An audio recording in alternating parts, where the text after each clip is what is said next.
Hey guys, hope you're doing well. Really excited to share with you guys last week's trip down to Katmai National Park, where we got to go visit the fish and bears at Brooks Falls. It's a trip I've been meaning to do for a really long time, and it finally all worked out. So I'm really excited to share that with you guys. I didn't do any vlogging while I was actually at the national park, mostly because there was other photographers there, and they were doing video and they were doing audio, and I didn't want to be the guy interrupting what they were doing with what I was doing. I see that a lot when I go out. People thinking what they're doing is more important. And also because nothing I could say or commentate would make the experience of Katmai National Park any more beautiful. So I let the video and the pictures do the talking. Once we fly back from Katmai National Park, we'll land, and then I go and do some eagle photography at my favorite beach. You guys have seen it before for eagles. And we'll head over there. There's a surprise at the end of the video. We had a visitor show up who I'm always stoked to see. So stay tuned. I hope you guys enjoy it, and we'll talk about it afterwards.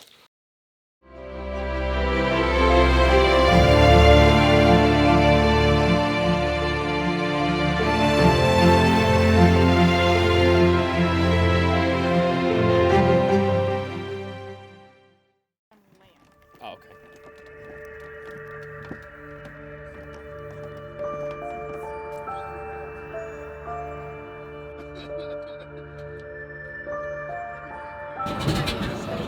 okay.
So I really hope you guys enjoyed that. So we landed at Beluga Lake, we got all our gear, we loaded the truck up, and then boom, headed off to, like I said, my favorite beach for the eagle photography. So we'll jump in now, and like I said, stay tuned. You guys will see the visitor that I'm talking about.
Same eagle from the other week.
So that was definitely a lifetime. Definitely a trip to go down in the memory books for me. Like I said, that the visitor was that eagle. I don't know if you guys watched the eagle video a few weeks back. The one that came up and greeted me like long lost friends. He let me sit with him. Feel like we caught up a little bit, and then swapped fishing stories, and he flew off. But that was another really incredible moment, was to revisit that same eagle and have him come right back up to me like he was a few weeks back. There was a couple things I want to talk about, some lessons learned, some expectation management. So when we departed for the bear trip, we left a little bit later than expected. So there was a low-lying fog layer that had moved in over Katmai that didn't allow us to take off and land safely. So we were supposed to depart really early in the morning and catch that really pretty morning sun. Unfortunately, we got moved to the right, and we didn't get out of there until dang near 10 o'clock in the morning. which meant by the time we landed and got set up and were there with the bears, it was high noon, really contrasty light, really harsh light, bluebird day, so there was not a cloud in the sky. So I was fighting that the entire time. There's really not much you can do in an event like this where it's a scheduled tour. You kind of get there when you get there, and you fingers crossed that the weather cooperates. I'm just glad we were able to get there, but expectation management, when you plan this far in advance, just realize that maybe you're going to have some conflicting light that you're dealing with for the duration. Also, pack so much lighter than you think you need to. I really didn't bring a lot to Katmai at all, mostly because the weight restriction on the float plane, and because when you're there, you think you're going to be using all this gear, and you really never do. You really use 1 or 2 lenses, and you really just get the images you can in a situation like that. So I brought the 600 f4, which was my primary lens, and then I brought the 70 to 200 f2.8 that I used a few different times, especially for those wide environmental landscape shots of the falls. My wife was the one shooting all of the B-roll and all of the footage. She was using the Z6 with the 24 to 70, the kit lens, the f4 I think it is. So shout out to her. I wouldn't have had near as much B-roll if she wasn't there just hitting the record button behind me. So we talked about expectation management, realizing that the light's not always going to be great, not wanting to interrupt other photographers that you're with, pack lighter than you need to, and put the camera down. Take a second when you're out at these, magical places. Put the camera down and just soak it in, It's nice to go home with pretty images and everything, but at the end of the day, it's the experience that is really going to stick with you. So I would highly recommend not spending the entire duration of your tour just shooting images and to think to enjoy it. For the eagles, what can I say? It's my favorite spot for a reason. The eagles they're there almost every single day. They're there chasing halibut carcasses, and they're pretty accustomed to humans, so you do get lucky every once in a while, like with that juvenile eagle who seems to just be my buddy. Other than that, always pack a wide-angle lens. For me, 70 to 200 is my wide-angle lens. I'm not really going to be much wider than that, and I have the kit lens on the Z6 if I need it. But hope you guys enjoyed it. I know there really wasn't a lot of teaching, there wasn't a lot of vlogging, but sometimes it's just nice to experience how awesome nature is. Anyways, catch you guys in the next one. Cheers.